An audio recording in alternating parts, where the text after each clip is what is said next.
Hi, this is MOG, and this is another Burning Wheel review for the Magic Burner. Alright, so the Magic Burner is number 4, book 4 in the Burning Wheel family, and it follows the same philosophy and approach to design and implementation of concept in the Burning Wheel system. And so just like the Monster Burner, it's a burner book, so it shows you how to burn magic. So in Burning Wheel, magic is really powerful, and it's been also proposed as being something rare and something kind of hard to get. And if you follow if you only follow the Burning Wheel Gold character creation, you'll see that the magic users are, they cost a lot of resources. It's not necessarily easy to be one to implement one in your game.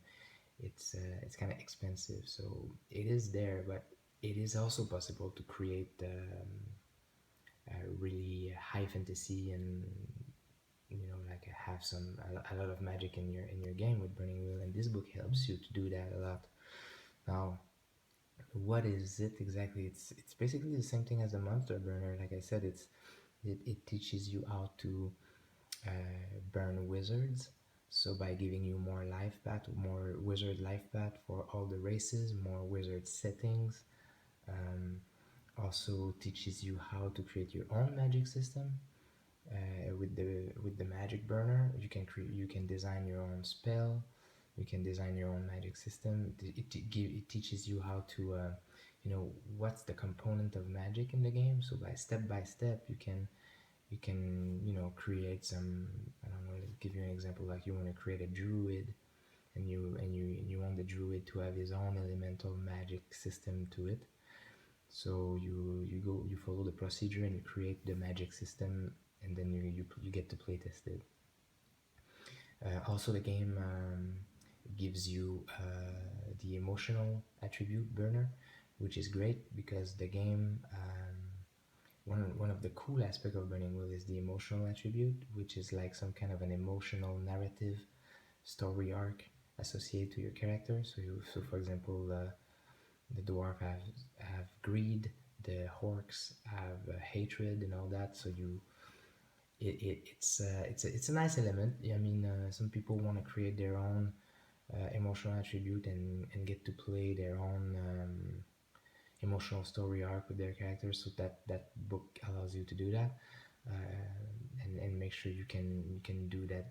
You can do one that is not too unbalanced and clunky and doesn't work. So it's important to follow the procedure, and the Magic Burner provides that. Also, what's in this book? So this book follows the same kind of aesthetic than all the other ones, and it's divided in different components. So the beginning of the book, in a section called the Rules of Magic, is kind of like an essay on magic in the fantasy literature, and it kind of install and propose the way to see how to see magic in your game. So it's like an analysis of the different forms of magic, the way it's used in the fantasy genre and the literature, and how you could be inspired to follow these principles in your wizard creation, your magic system creation, and all that. So a really cool section at the beginning. Really like it. That inspired by different fantasy author like Le Guin and Tolkien and some others. Also, then you have the Arcane Library, which is a section a section where you have a different kind of magic system that so these magic systems here helps you first you can use them, so they teach you they show you how to create a character that is for example is a necromancer with a death art, or a summoner, or a spirit binder, or someone who enchants artifact or blood magic as well, stuff like that. and they go really deep. There's a section about abstraction and distillation.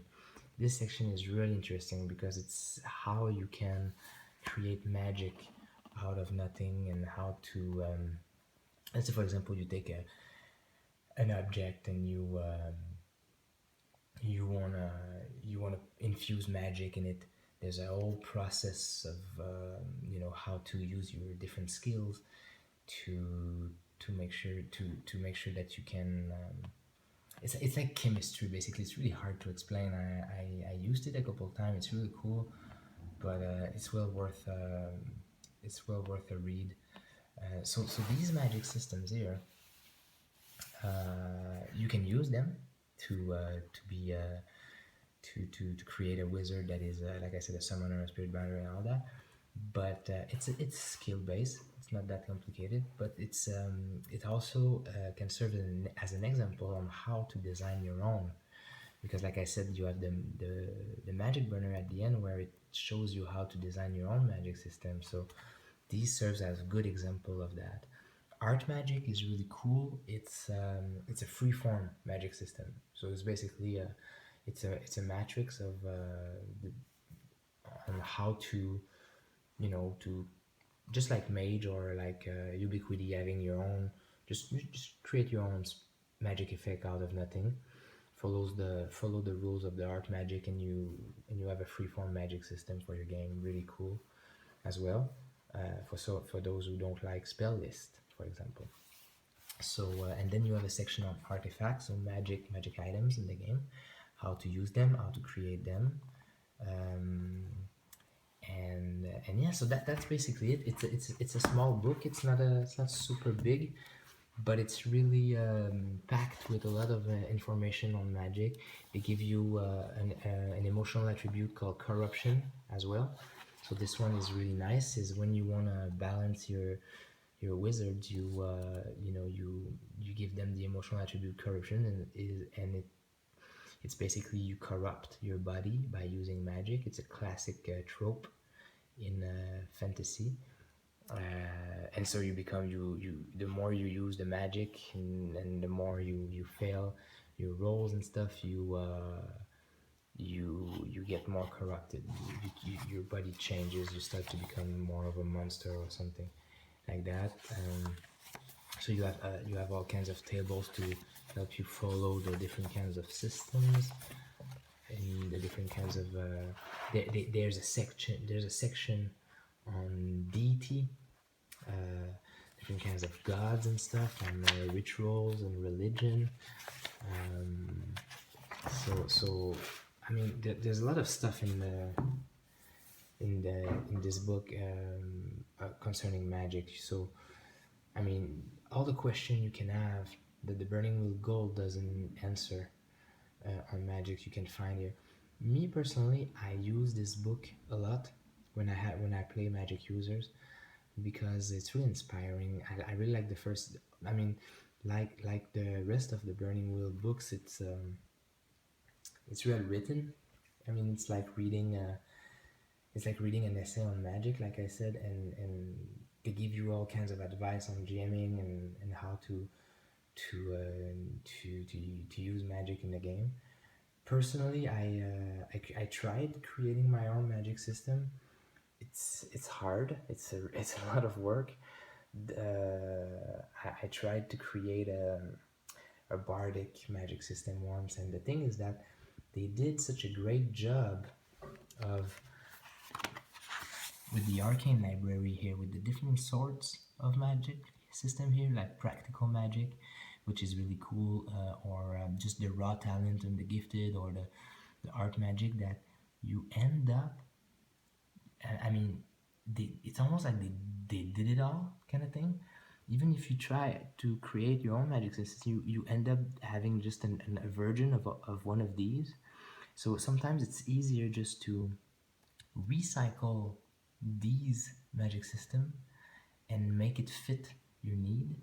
Like art magic is good for that, practical magic is good for that, and for some reason abstraction and distillation as well. So for some reason it becomes just a really good guideline on how to flesh to design your own wizard. So I love this book for that. The on the now the Burning Wheel Codex is gonna be great because it's gonna adapt all the rules to the Burning Wheel Gold edition, which is great because this one is still for the revised edition. But so I would wait. I would wait for the codex, but the codex won't have. I'm not. This book still have a lot of content to it, and I'm not sure the codex will provide all the good content that this book has. So yeah, that was my review of the Magic Burner. I would say on the negative side, I would say that it's hard. It's hard to understand at some in some sections. The creating your own emotional attribute or creating your own magic system is not always easy. Creating your own spell might be the easiest part probably, but yes, it's just like the monster burner. It's a lot of work, but it's well worth the try, and it's a great asset for to add magic to the game. All right, thank you for watching. Talk to you soon.